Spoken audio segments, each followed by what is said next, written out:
When the life force first set out on the path of outgoing, the motive which impelled it onward cheap, was deep-seated desire in its heart to evolve and expand it itself into the man. I will read it again. The motive which impelled it onward was deep-seated desire in its heart to evolve and expand itself into the many. But when man appeared on the scene, he cried halt to this meandering multiplicity, for he feared lest he might be lost in the maze of things. The life force, however, carried on unmindful of the entity of man. Then he threw a challenge to it and said, if yours is a path of outgoing, mine is that of return. If you find your fulfillment in many, I shall fulfill myself through the realization of one. And ever since, these two parallel processes of outgoing and of return have been at work in the shaping of human history. For what is the spirit of human history? It is to weld the many into the one, to make brother of the stranger. It is to weld the many into one, to make brother of the stranger. And to this end, it has adumbrated three principal laws: the law of communication, the law of communion, the law of consciousness. Man's first contact with things as with his fellow man is that of conquest. This is followed by that of communion. When he tried to know them, sorry, and the third and resultant contact is that of consciousness. When, after having established a relationship with his environment, he begins to know himself. These three channels of communication answer to the inherent needs of the trinity of the makeup of man, who has body, mind, and spirit. In short, there are three avenues of approach to the temple of life, of contact, of cognition, and of comradeship. The history of India, too, has been influenced, nay, integrated by the operation of these three laws, and so also that of Sindh. Otherwise, there is no meaning in the many invasions made by the foreign conquerors. The Greek, the Scythians, the Arabs, and the Persians came to India eventually for the purpose of opening up communication between the East and the West. For had not God spoken to the spirit of man in the whispers of the star-studded sky, that to him belong both East and the West?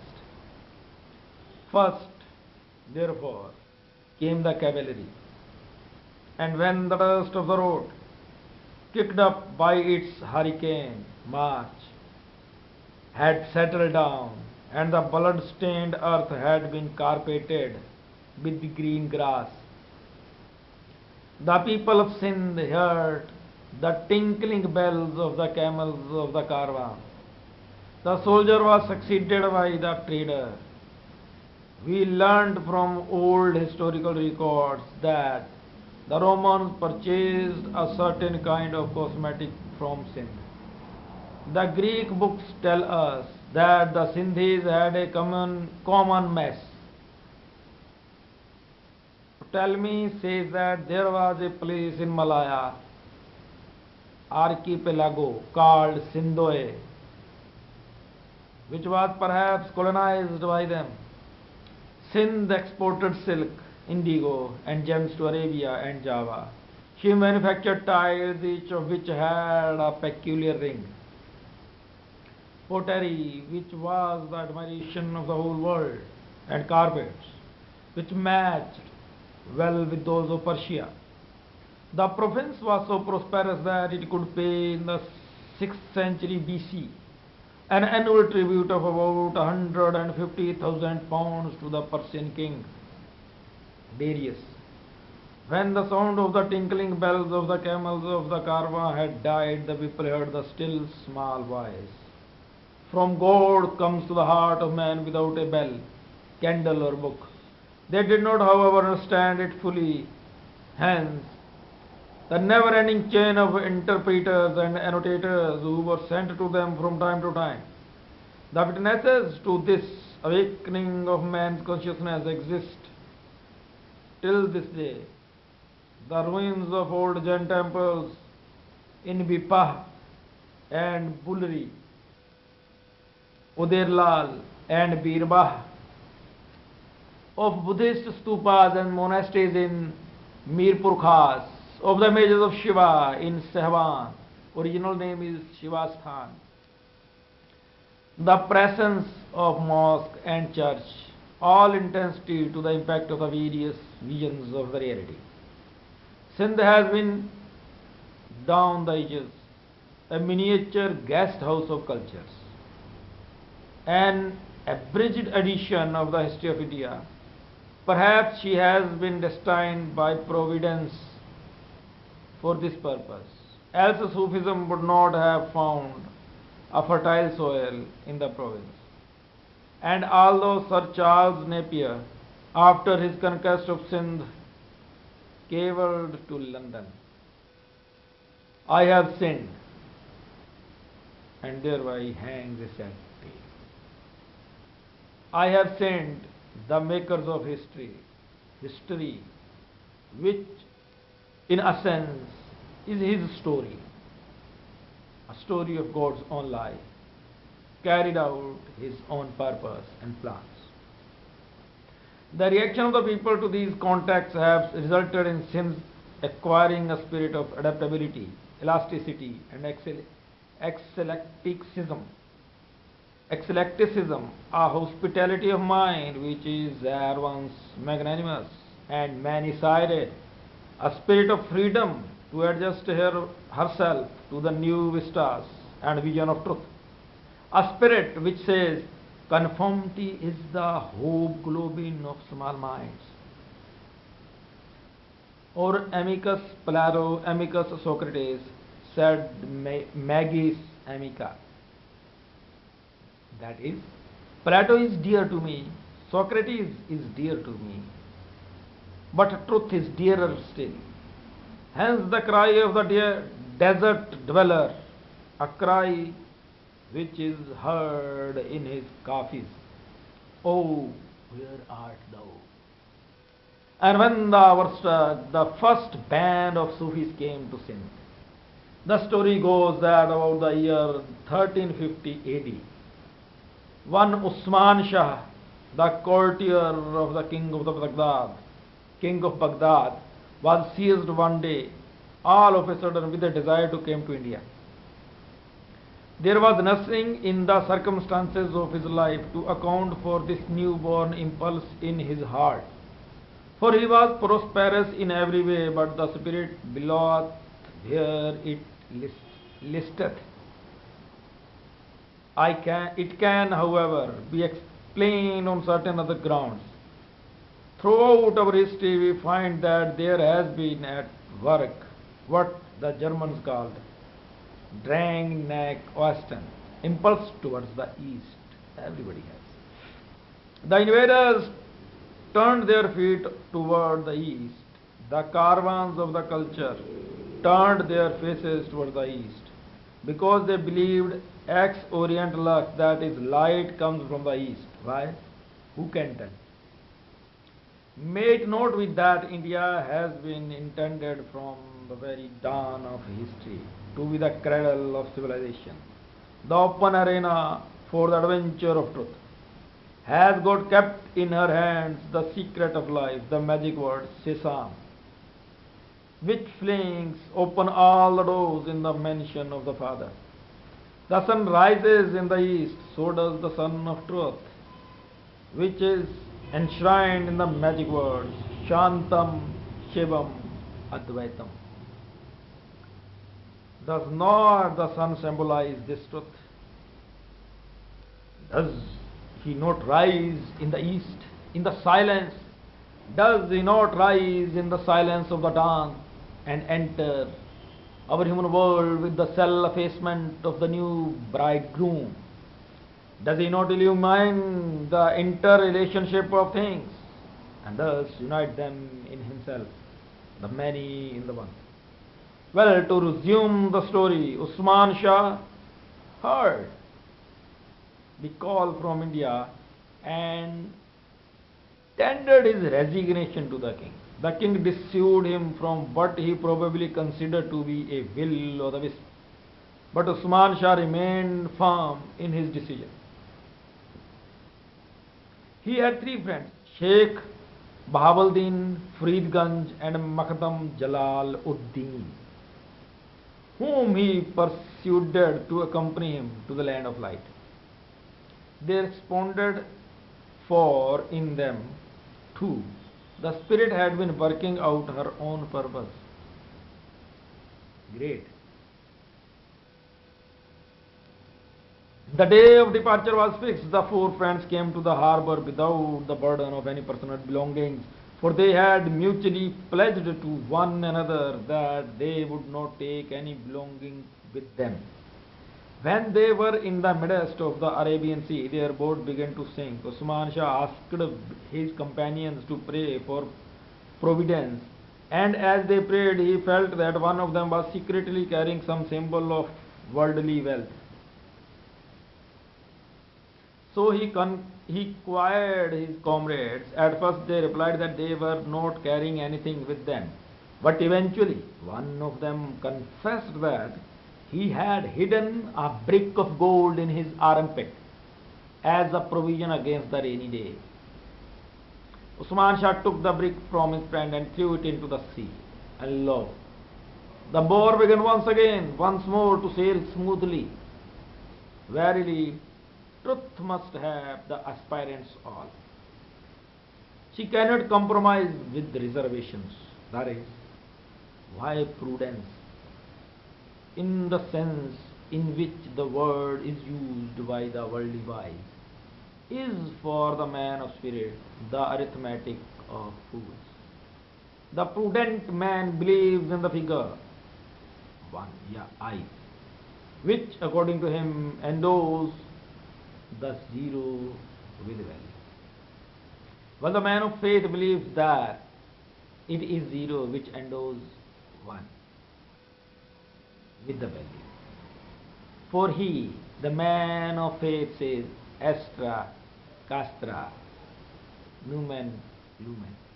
That is, stars are my camp, God is my lamp.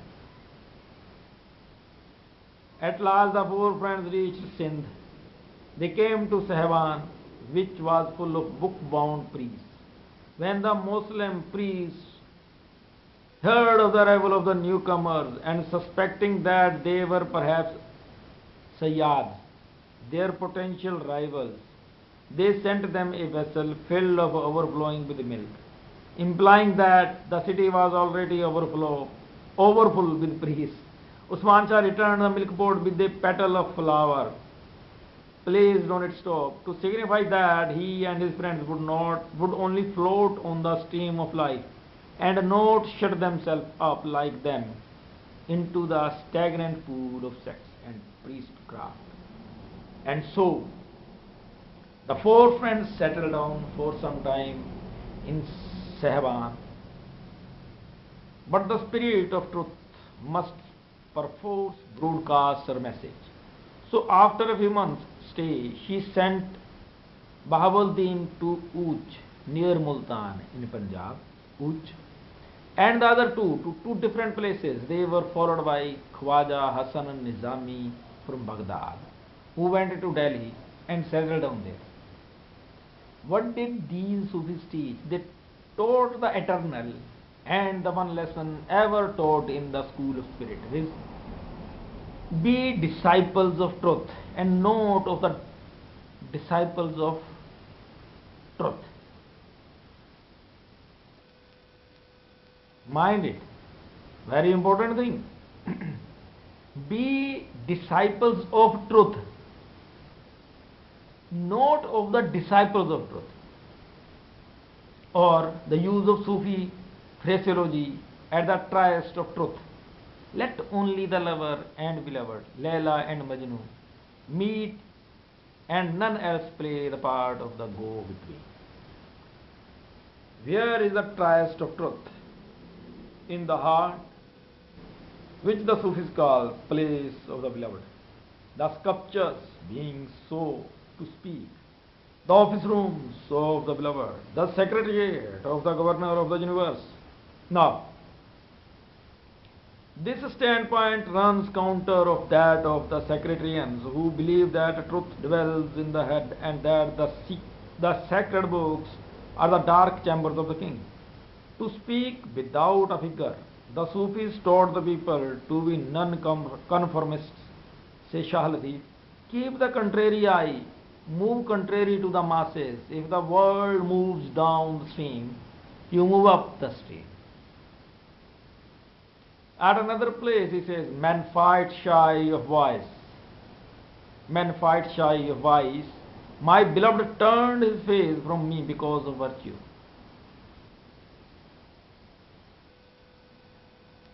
The people were taught to be radicals of the deepest dye, to be heretics.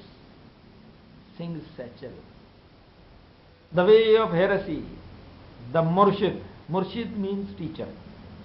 The way of heresy, the Murshid himself taught me. So long as these mosques, these so-called holy places, these raised towers do not crumble to dust, so long the path of the Spirit cannot be seen clear. Say he in another place, through virtue and vice, none knew God. Do not we hear the same strain of Gitanjali? Full many an hour have I spent in the strife of the good and the evil. But now it is the pleasure of my playmate of the empty days to draw my heart onto him. Sings Bedil, another Sufi of Sindh, the lover is a Sikh of religion. Why does the Sufi disapprove of this, so to speak, dissection of the truth of life?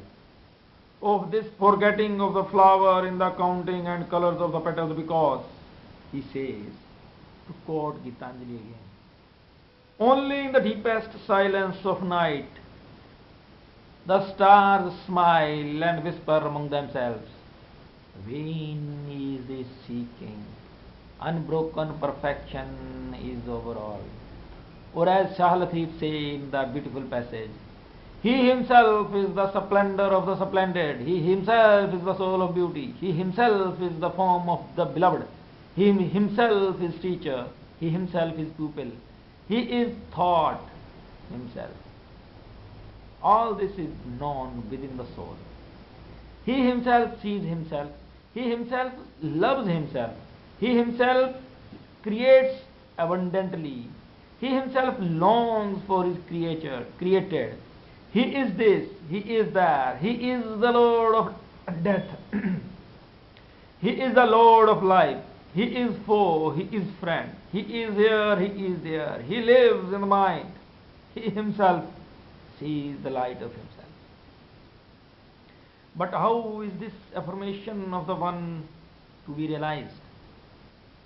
Through what Satchel calls the mystery of negation affirmation, or what according to Shah Latif is being non-being, or as Bedil sings in a song, there is no need to study or teach books, learn only the secret of self-effacement.